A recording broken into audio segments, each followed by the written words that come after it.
말씀 마가복음 16장 1절에서 8절입니다. 신약성경 84쪽 마가복음 16장 1절에서 8절까지 말씀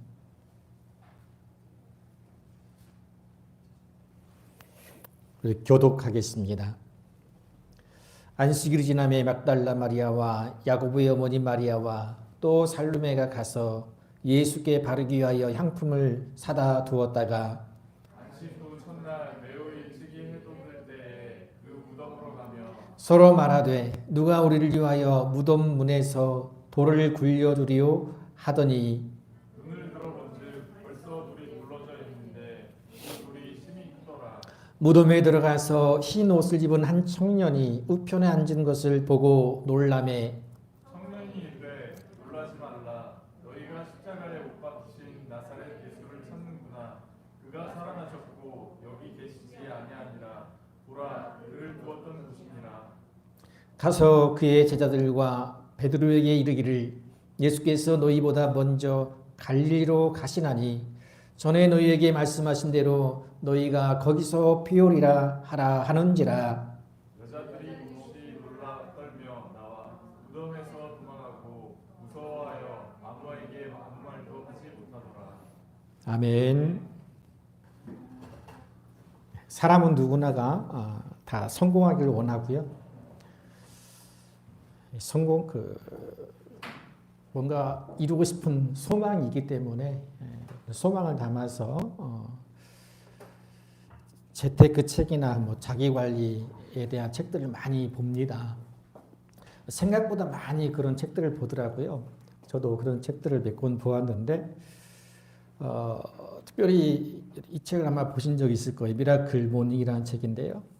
많은 사람들이 이 책을 읽고 이대로 실천해서 어떤 성공적인 인생 또 꿈을 이루고자 하는 마음을 이렇게 갖는 것을 보고 많은 것을 생각하게 되었는데요. 이 책에 보면은 미라클 모닝 말 그대로 모닝 아침 기적이잖아요. 그러니까 새벽형 아침형 인간을 추구합니다. 아침 일찍 일어나서 무언가를 하는 거죠.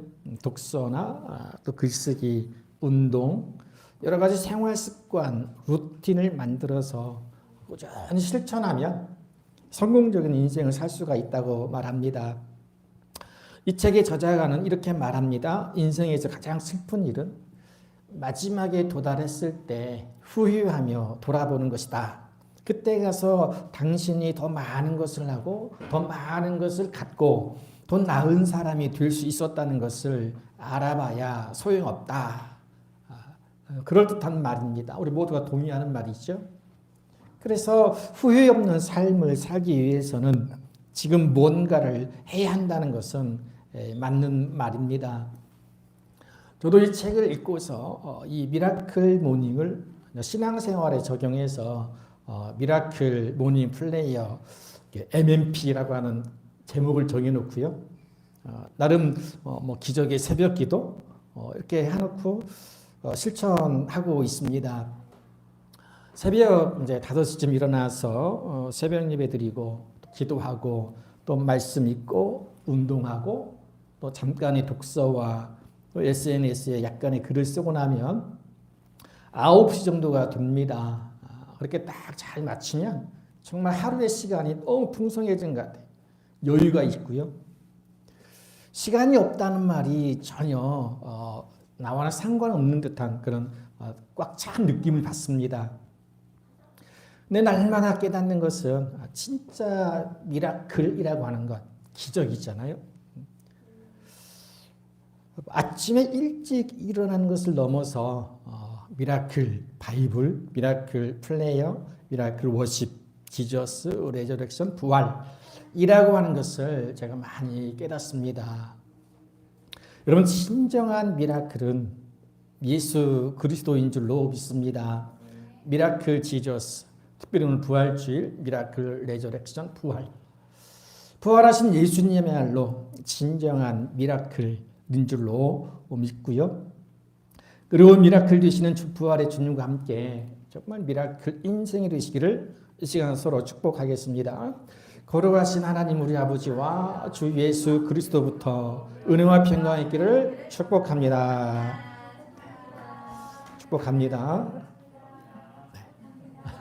네, 오늘은 부활주일입니다. 미라클 데이죠. 세상에 많은 기적과 또 이적들이 있었지만 예수님이 부활하신 것만큼 큰 이적은 없을 것입니다. 가장 놀라운 미라클 그런 사건이 예수님의 부활인데요. 우리가 늘 염두에 둬야 할 것은 부활은 역사적 사실이다라고 하는 것입니다. 부활은 역사적 사실이다. 같이 해볼까요? 부활은 역사적 사실이다. 부활에 대해서 말할 때 뭐 신화나 설화 같은 전해져 내려오는 이야기 정도로 생각하는 경우가 있습니다만 전혀 그렇지가 않습니다. 부활은요, 2000년 전 유대 땅에서 일어난 역사적 사건, 실제적 사건이라고 하는 것입니다. 무엇보다 기록되어진 성경이 증명하고 그리고 부활의 주님을 만난 수많은 사람들이 증언하고 있습니다. 우리가 맨 먼저 주님의 빈 무덤을 확인한 사람들, 우리 오늘 본문에 나오는 여인들이에요. 이들은 평소에 주님을 따랐던 여인이었고 예수님 만나서 인생을 완전히 변화시켰던 그런 여인도 포함되어 있고요. 본문의 말씀에 보면 예수님이 죽으신 지 3일째 되는 날 막달라 마리아와 그리고 야고보의 어머니 마리아, 살로메 이 세 여인이 이제 예수님의 시신에 향을 바르기 위해서 무덤을 찾아가는 것으로부터 기독교는 빈 무덤의 종교 그리고 부활의 종교라는 진리가 밝혀지고 증거되어지기 시작한다는 거예요. 자, 여인들은 주님의 무덤을 향해 가면서 내심 누가 그 큰 무덤을 굴려줄까 염려했지요. 그런데 막상 가보니 이미 큰 돌이 굴려져 있었고 무덤 속에서 주님의 시신 대신에 흰 옷을 입은 한 청년이 앉아 있는 것을 보고 놀랍니다. 저는 예상 밖의 일을 만난 거죠. 상상할 수 없었던 일들을 겪게 됩니다. 마태복음에 보면 이 청년은요, 하늘로부터 내려와서 돌을 굴려낸 천사라고 말씀합니다. 그러면 천사가 왜 돌을 굴려 놓았을까요? 왜 무덤 문을 열어 놓으셨을까요? 부활하신 예수님께서는 얼마든지 무덤에서 벗어나실 수 있으시니 굳이 돌을 굴려 놓을 필요가 없었을 테니 부활하신 이후 천사가 돌을 굴려 놓았다라고 하는 것이 맞죠. 천사가 돌을 굴려 놓았어요. 그 여인들이 무덤을 확인할 수 있게 하시기 위해서가 아니겠어요? 몇 사람의 여인들의 힘으로는 도저히 돌을 굴려놓을 수 없으니 천사가 이제 미리 열어놓고 여인들을 기다린 것이에요. 왜 그랬을까요? 자, 부활의 주님을 증명하기 위해서 그리고 그 여인들이 확인하고 부활의 증인이 되게 하시려고 돌문을 열어놓으신 거예요. 누군가가 주님의 빈 무덤을 확인하고 주님의 부활하심을 세상에 증언할 증인이 필요했기 때문에 그렇습니다. 그러니 앉아서 기다리고 있던 천사가 여인들에게 곧바로 말씀하지요. 6절에 보니까 놀라지 말라, 너희가 십자가에 못 박힌 나사렛 예수를 찾는구나. 그가 살아나셨고 여기 계시지 아니하니라. 보라, 그를 두었던 곳이니라. 와서 보라고 확인시켜 주는 거잖아요. 야, 너희가 예수님을 찾는 걸 아는데 계시지 않는다. 살아나셨다. 확인해라고 하는 거예요. 그러면서 예수님은 이미 부활하시어 갈릴리로 가셨고 제자들이 갈릴리로 오면 부활하신 주님을 뵙게 될 것이라는 그 주님의 말씀을 전해줍니다. 전에 말한 대로 예수님이 마가복음 14장 28절에 보면 같이 합니다. 그러나 내가 살아난 후에 너희보다 먼저 갈릴리로 가리라. 예수님이 전하신 말씀이에요. 이미 주님께서 십자가에 못 박혀 죽으시고 부활하실 것을 3번이나 말씀해 주셨지만 제자들은 대수롭지 않게 들었고 또 믿지 않았던 터라 그 말씀을 금방 잊었을 것입니다만 주님께서는 기억하시고 다시 갈릴리에서 볼 것을 상기시켜 주시는 거죠. 천사들이 놀라지 말라 그랬잖아요. 놀라지 말라. 근데 우리가 그 순간을 상상해 보면 어느 누가 놀라지 않을 수 있겠어요. 8절에 보니까 여자들이 몹시 놀라 떨며 그랬잖아요. 얼마나 놀라고 두려웠겠어요. 아무에게도 아무 말도 하지 못하더라 그랬어요. 이 말씀은 무슨 말? 역설적으로 보면 전혀 상상치 못한 일이 일어났다는 거잖아요. 자, 이 여인들은 주님이 죽으신 지 3일 만에 살아난다는 것을 상상도 하지 못하고 다만 주님의 시신에 향을 발라드리려고 간 것뿐이니 눈앞에서 빈 무덤을 보고 그리고 천사의 말을 들었음에도 불구하고 놀라고 두려워할 수밖에 없었을 것입니다. 그렇습니다. 그렇죠? 그럼 무덤이 비어 있는 것 죽은 사람이 살아난다는 것은 현실적으로 일어날 수 없는 일입니다. 천사가 아니라 설령 하나님께서 말씀해 주셔도 도저히 내 생각과 내 상식과 내 이성으로 믿을 수 없는, 받아들일 수 없는 일이지요. 그러니까 이 여인들이 상식과 통념을 깨뜨린 사건 앞에서 두려움과 침묵은 당연한 반응이에요. 예수님이 누우셨던 자리가 비어 있는 것을 보고 또 천사를 통해서 부활하셨다는 말을 들었지만 그것만으로는 확신할 수 없는 것 또한 당연하지요. 그럼 생각해 보시면요. 만약에 주님께서 부활하셨다 라고 하는 내용이 딱 여기까지만 이었다면 하나의 소문이나 주장에 불과했을 거예요. 그렇죠? 우리가 소문을 많이 듣고 전하잖아요. 그 대부분 많은 소문들 중에 하는 10개 중에 반 이상은 내가 안 본 거, 들은 것만 전하잖아요. 그런데 소문을 모두 믿지를 못하는 게 현실이잖아요. 내가 안 봤으니 믿지 못하겠다. 아마 여기까지였다면 기독교 신앙은 더 이상 꽃을 피우지 못했을 것입니다. 더군다나 당시 대제사장들이 예수님의 부활을 숨기기 위해서 반대로 거짓 소문을 퍼뜨렸잖아요. 여러분 이들이 퍼뜨린 거짓 소문은 무엇입니까? 마태복음 28장에 보면 누군가가 예수님의 시신을 제자들이 도둑질에 가놓고서는 부활했다, 거짓말한다 라고 하는 소문을 널리 퍼뜨렸어요. 간수들에게 그 무덤을 지키고 있던 병사들에게 돈을 주고 이렇게 시킨 거예요. 그런데 실제적으로 그 소문이 널리 퍼졌다 그랬어요. 자, 그럴듯한 소문이 제법 널리 퍼지게 되었을 것이고 부활이 없다고 말하는 사두개인이나 예수님을 대적했던 사람들은 그 소문을 믿고 싶었을 것이고 사실이라고 믿었을 거예요. 자, 그런 헛소문이 퍼진 데다가 주님께서 살아나셨다는 것도 하나의 소문으로만 전해졌다면 믿을 사람도 적었을 것이고 그렇게 되면 기독교는 부활의 종교라고 할 수 없었을 것입니다.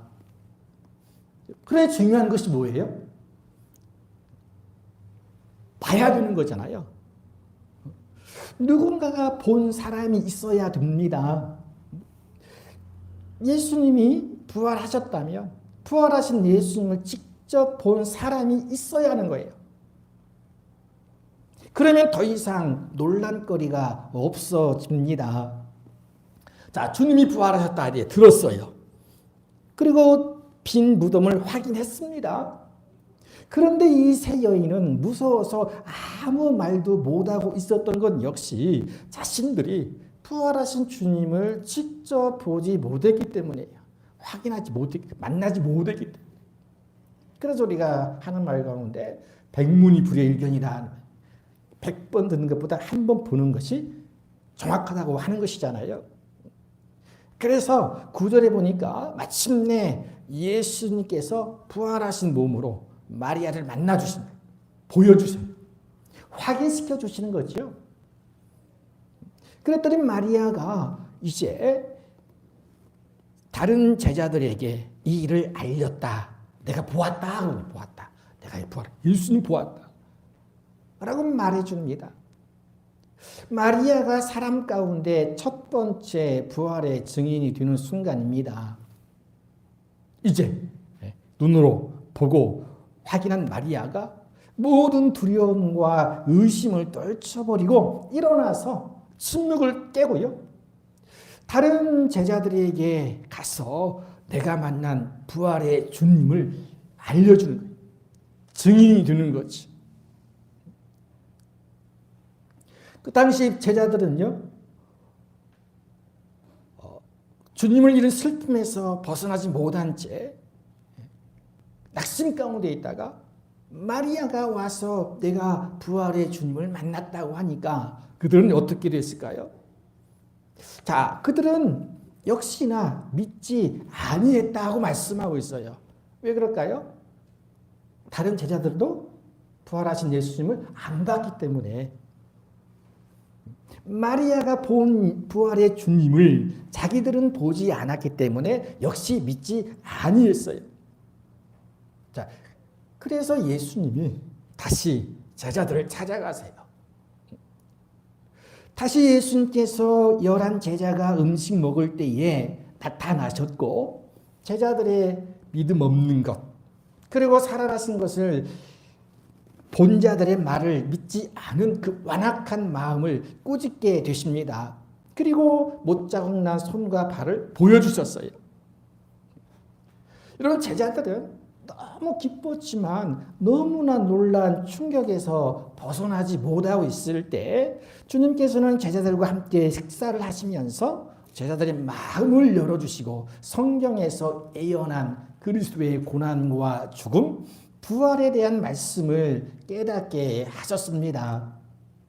그리고 무엇보다 의심 많은 제자가 누구였죠? 의심 많은 제자 도마잖아. 도마가 버렸어요. 나는 안 보고는 믿지 못하겠다 그랬잖아요.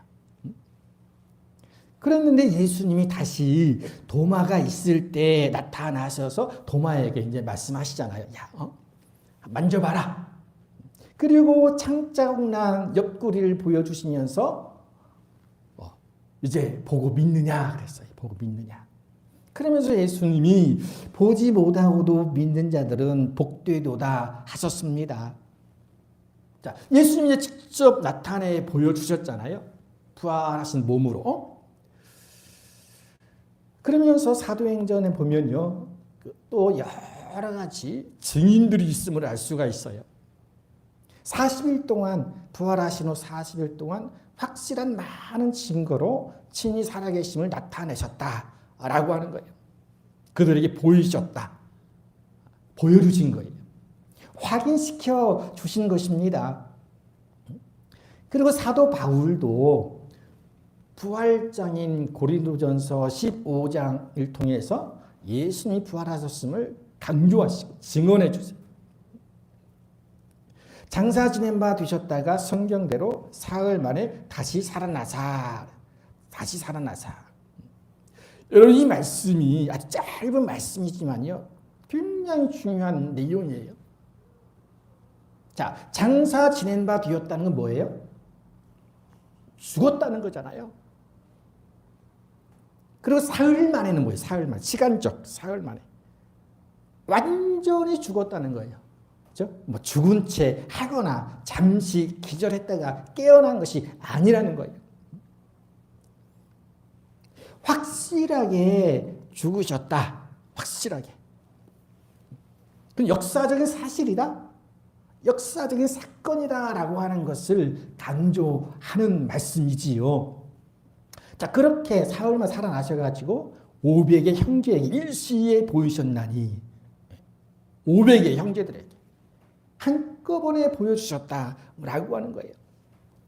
그러니 증인들이 차고도 넘칩니다. 무엇보다 확실한 증거는 증인들이 많다는 거잖아요. 하나의 주장이 아니라는 거예요. 서로 하나 이야기가 아니라는 거예요. 여러분, 우리가 혼인신고 해보셨죠? 다 혼인신고 하셨을 거예요. 그때 증인이시죠. 두 사람이 증인이 필요하잖아요. 내가 그걸 보았습니다. 내가 증명합니다. 두 사람 부부입니다. 라고 하는 거 증인이에요. 그런데 많은 증인이 필요한 것이라 아니라 두 사람의 증인이 필요하지요. 어떤 사건이나 사고에 있어서 가장 중요한 증거는 본 사람, 증인의 말입니다. 재판에서 그렇잖아요. 가장 결정적 판결에 영향을 미치는 것은 증인이잖아요. 증인만 한마디에 판결이 달라지는 거죠. 그래서 허위로 증언하는 사람은 아주 무거운 벌을 받습니다. 그만큼 중요하다는 것입니다. 이런 10사람, 100사람이 아니라도 한두 사람이 보고 들었다고 말하면 그 사실이 인정되는 것이 일반적이잖아요. 우리 누가 보았다고 믿잖아요. 내가 보았다 그러면 믿어요. 이런 바울은 부활하신 주님께서 베드로와 제자들에게 보여주셨고 뿐만 아니라 한 번에 500여 성도들에게 보여주셨다라고 강조합니다. 자, 이렇게 본 사람이 많으니 주님의 부활은 신화나 소설이 아니라 역사의 한 순간에 실제로 일어난 사건인 줄로 믿습니다. 고린도서 15장 8절이 그러면서 이렇게 바울이 말하는 거예요. 맨 나중에 만삭되지 못하여 난 자 같은 내게도 보이셨느니라 그랬어. 내가 그러니까 바울은 직접 부활하신 주님을 만나잖아요. 빛으로 찾아오신 예수님을 만나요. 바울 자신도 부활의 주님을 만났기 때문에 인생이 180도 달라진 사람이었어요. 자, 디모데전서 1장 3절에 보면 내가 전에는 비방자요 박해자요 폭행자였으나 도리어 긍휼을 입은 것은 내가 믿지 아니할 때에 알지 못하고 행하였음이라 그랬어요. 안 믿을 때, 알지 못했을 때 예수님을 비방하고 교회를 박해하고 성도들을 죽이고 감옥에 집어넣는 것을 사명으로 알았던 그가 부활로 승천하신 예수님을 만나고 변화되었을 뿐 아니라 예수님의 사도로 복음 전하는 자로 택함 받았다라고 고백하는 거예요. 제가 여기에 대해서 강조하는 게 있죠. 그리스도인의 정체성. 정체성의 완전한 변화이지요.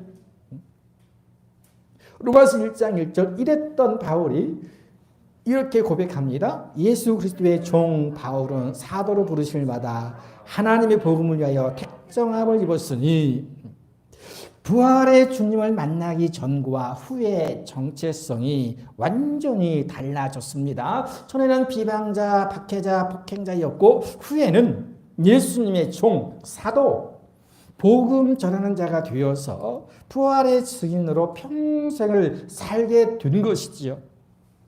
자, 예수님은 부활하신 후 제자들에게 보이시며 봤으니 이제 증인이 되라고 말씀하세요.